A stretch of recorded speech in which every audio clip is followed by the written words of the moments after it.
Good afternoon, everyone. Welcome back to Team Armstrong, located here in beautiful Indian Wells, California. Sometimes I can learn how to talk, sometimes I can't. Anyway, with that being said, we just want to welcome here today, we have a special guest that is with me. So on my left and to your right, we have the amazing David Schreiner, who has just joined our team. We are super, super excited to have him. He's just joined our team. He got his license a couple months ago, and he'll tell you kind of what he did from the time that he got it to the time that he came with us. He actually just joined our team last Thursday. He's already got a couple open houses involved. So we're just super excited to have him.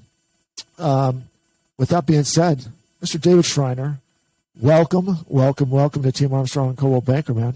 Oh, thanks, Blair, for having me. Yeah, today. Man. So good to have you. So this is his very, very, not that that really matters, but this is his very first video podcast that we're going to do. We are going to record his journey, not only with our team, but along with his real estate world. So it's going to be some cool things. We're going to call this David's Journey. This is going to be podcast number 1.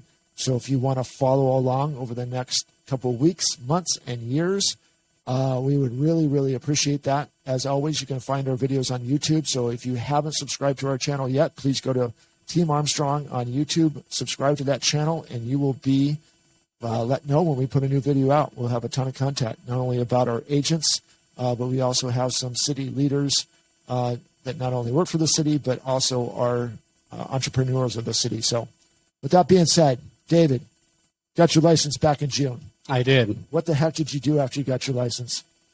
So, I mean, after going through the several months of all the prerequisites and courses to get my license, I told myself, I said, you know what, as soon as I get my license, I'm going to take a well-deserved vacation. I'm usually working a lot. I'm talking about like 6 days a week, 12-hour days. And I was like, you know what, before I dive into real estate, I really just want to take some me time. So I decided to travel to South America for a good little while. I was in Brazil, Peru, and Colombia. So I got to see some incredible places and even some more amazing people. I think that's what really stood out for me is the people. What was your favorite country?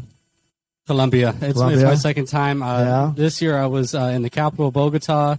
Last year I was in Medellin area, and something always draws me back to that country. I don't know what it is, the people, the culture. Just I always get drawn back one way or another. I end up over there. The girls? That too. Yeah. All right. Now the truth comes out to it. So yes, I have not had the privilege of traveling in South America, so I'm super jealous to have you. Someday I'll get over there to do that. So what is your favorite food over in Colombia? My favorite food in Colombia? Oh, it would definitely have to be Peru. It's just such a gastronomic country. It's just, the seafood is incredible. It just nothing compares to it that I've had. I mean, I've eaten at some really great places over here in the States, but it's just something different about it. It definitely really stood out to me. Definitely the seafood in Peru. That's awesome. Yeah, she came back with a good tan as well. I did, yes. Yeah, a lot of outdoor activities and whatnot, beaches and whatnot, yeah. For those of us who don't know, and so I'm going to ask this, so I'm going to put myself out there. Mm-hmm. You have white sandy beaches. Are they rocky beaches? Are they brown sand beaches? What type of beaches do you have over there? I mean, depending on where you're at. So like in Peru, like Lima area, definitely got a lot of like rocky beaches and shores and whatnot. And then, I mean, if you go to Rio de Janeiro or something like that in Brazil, you got those white sandy beaches and whatnot. So it varies a lot. So you're over there. What's the main language over in those areas?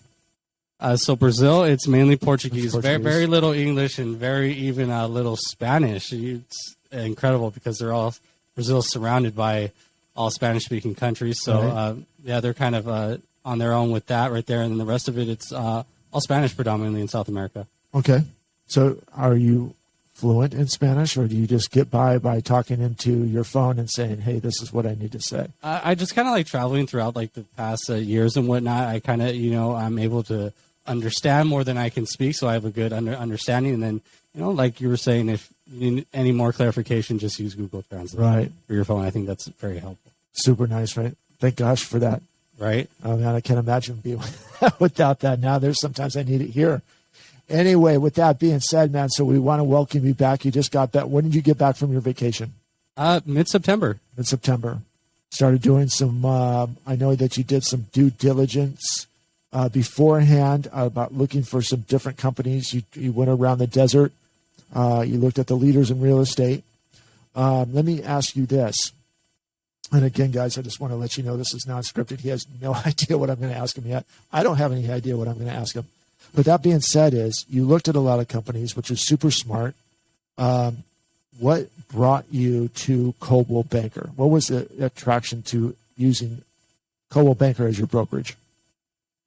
So, I mean, I've worked the private country club sector the past 7 years prior to doing real estate, and I've met a lot of agents, brokers, and just people in general who've had a lot of good things to say about Coldwell Banker. So just from that, also, I've kind of looked on my own, the software and technology that they provide. They have global recognition, which I think is really important as well, and also the financial backing, which I think a lot of new agents should be looking at the companies that they're working for. Do they have the financial backing? What is their current financial state? So I definitely think those are some important key factors. That's cool. Determining a brokerage. So a big thing which a lot of people don't think about there is, and I want to go back to this because you said something that caught my interest.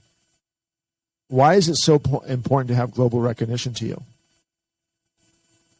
To me personally, I mean, especially starting off, it's brand recognition is everything. You also got to realize that you got to put yourself out there too. But if you have a good company with good brand recognition behind you, that's going to say a lot about you. Like when you think of Coldwell Banker, they know, what stands behind that. So I think that's a factor in it. When you were out gallivanting around, I love to use that word. I don't know. Gallivanting, right? Description. It's just like Gulliver's Travels, like whatever, man. I'm trying to be cooler than I really am. Anyway, that being said, when you were out in the Perus and the Colombias, did you see any Coldwell Bankers out there? Did you recognize any type of different real estate? What did you recognize when you were out there?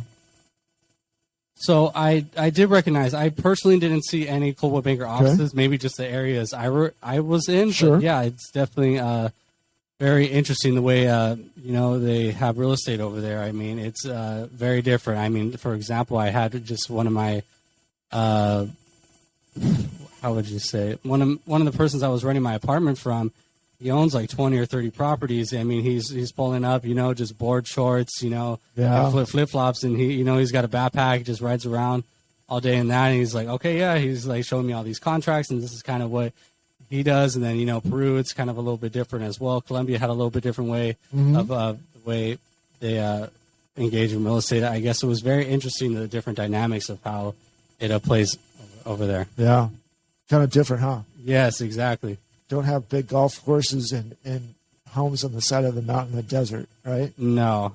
It's a little bit different. Not. Yes. But some really cool spot. I mean, you can actually, there's a lot of cool real estate over that you can have actually.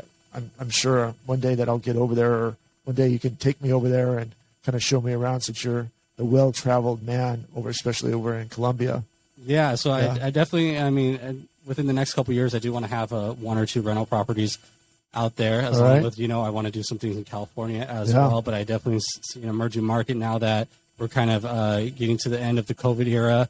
A lot more travel's going on, and so I kind of want to bridge the gap between just kind of South America and then North America, kind of some of the discrepancies that Americans might perceive, and I want to open up that gap to say that there's a lot of beautiful countries with a lot of amazing people, and I think I could definitely bring that people through tourism and having my own places to show. I love that, man. That's very cool.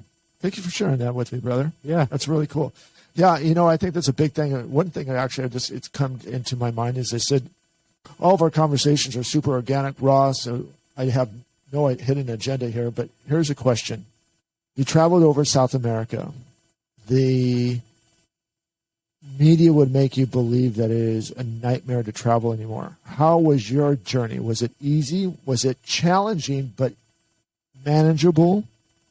Or was it like, oh my gosh? It's fairly easy. I mean, I would definitely say if you're not too well traveled outside of North America, it is a culture shock, but it's a good culture shock. Like I said, I mean, all the kind of misconceptions that the media portrays I mean, it's definitely not true. There is obviously, just like anywhere, there is good and bad places, but I think overall the people are really amazing. And I think that's just something people have to go and venture and find out for themselves. So that's definitely one of the big misconceptions that, there's a lot of, just violence and just kind of other things that go down out there, but that's not true. Just like anywhere, there's good and bad places. And I want to definitely bridge that gap because there's so much amazing places and activities to do out there that I think that need more recognition than they have. Dude, that's awesome. I love that. Yeah, so, I guess we're going to put him, he's going to be in charge of Team Armstrong Global Travel. So if you have any questions about South America, not only can you reach out to us, but you can reach out to David here. For sure. We're putting together his contact information on our website as we speak, so that will be on there a little bit. Next question I have for you, my man. Any kids? Yeah, I have 2 kids. They're both in elementary school. Okay. What, obviously been in the service industry for a majority part of your working career. That's correct. For what we talked in the background, and to believe this or not, is I'm going to let everybody know how old you are. He's 27 years old.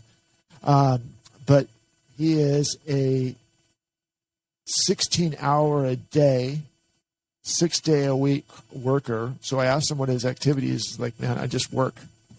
So that's his passion right now, is to work. So I think one of the reasons what drew us to have him part of the team is his drive, his ambition to be the best that he wants to is one thing and another thing that I've appreciated him over the course of the last couple of days. The man asks a lot of questions, and that's good because there's certain things that you need to know in this industry, but there's certain things that you just absorb. So we're learning those ropes. Sometimes I'm like, okay, pump the brakes, brother. We'll get to that. But the beginning is you can't learn without asking, right? That's exactly and no one, right. You don't know the answer no until someone tells you no. So until then, the answer is yes. There's no stupid questions. There's no stupid questions. That's what I was looking for. See, he's already helped me out already, so I appreciate that very much. We know all you found. Okay, we talked about becoming a world traveler. We're going to kind of wrap this up here in a little bit. You found out what you really liked about Coldwell Banker. And this is not fishing whatsoever. So if you guys are watching this, I really just want to know this, and it really kind of portrays where we're going to go with this too. And I don't even know if that came out right. If it didn't, oh well. Why us, brother? Why Team Armstrong? I mean, we have a couple other people that are coming on board here as well. But you did your due diligence. You looked at companies. Obviously, you had some opportunities to do some other things as well. What attracted you to us? Because that is always a curious question that I have for us. We try to put our best foot forward, get the best of the best out there. So I'm going to let you go with that. Yeah, so I mean, with that being said, I would definitely say the way I want to grow as a person and as a new agent entering the real estate field, I would definitely say the way I want to grow, I see that in Blair and where he wants to take his company and Team Armstrong. I've kind of looked around different brokers. I've asked, where do you guys see yourself in 5 years? Like, not just me, but like, where do you see you and the company growing? And I haven't seen anyone that wants to grow the way Blair does his company as I want to do as a person. Yeah. So I think we kind of aligned with that, and I think that was really important to me. Can I tell you something? Yeah. Now that you're part of the team, it's our company, brother. We can't make this grow without you. So I just want you to know that. I appreciate you giving those great words for me, man. It means a lot, trust me. But realistically, you're part of this team, and we're not going to grow without you. So that's why we have you here. You're going to be a tremendous asset to us. You wouldn't be here without it. So, again, guys, I'm going to stop it there today because we're going to keep this right around 15 to 20 minutes in there. We're kind of hitting that window right now. But as I said, David's out there. He's doing a lot of things already. So he's already had 1, 2, 3, probably about 3 open houses, if not more. He's looking to do a lot more on top of that. Knowledge is king for him, so he is a sponge. But anyway, if you know anybody that is looking to buy or sell real estate, right? That's what we're here for. Let us know. And the second thing is we have a little bit different approach, and I'm sure there's other agents that will see this. I'm not saying that we're better than you, but I also will say this. We are heavily into building relationships, especially at 27 years old. This man is looking for a lifelong relationship of building with you. So There may be some bumps in the road. Let's talk about the elephant in the room, but he also has a great support system, not only with our team, along with all the other agents at Coldwell Banker that I know will show support for him. So, again, if you see him out and about, or if you get the pleasure to meet him, please reach across the table or the street, whatever, and say hi. He's got a great personality, man. He's got a great voice. He's got a louder voice. A louder voice. He's being very tame today. I'm very surprised. I put him behind a mic, and all of a sudden he got quiet. So anyway, just joking with you, brother. So that's about it, guys. Look forward to more of him. We're going to share his journey. This is a podcast, video podcast, or whatever you want to call it. Number one, we'll be staying in touch with him, maybe on a weekly basis, if not on a monthly basis. But until we see you, guys, we want to thank you so much for support. We want to thank you for following all of our Facebook pages, all of our Instagram pages, and all of our YouTube channels. Again, if you're looking for this video, we're going to tag him on it. What's your Instagram? Dave on Tuesday. Dave on Tuesday. Look for that. What are you going to call your business page? Actually, let's go that. Let's put it down there. Dave on Tuesday. It's going to be Dave_Team Armstrong. Okay, there you go. So remember that. David_Team Armstrong. David_Team Armstrong. We'll have his Instagram page on there. If he asks you to follow him, and we'll share some content with him as well. Until we talk again, guys, stay safe. But most of all, guys, God bless. We'll talk to you very, very soon. Take care, guys.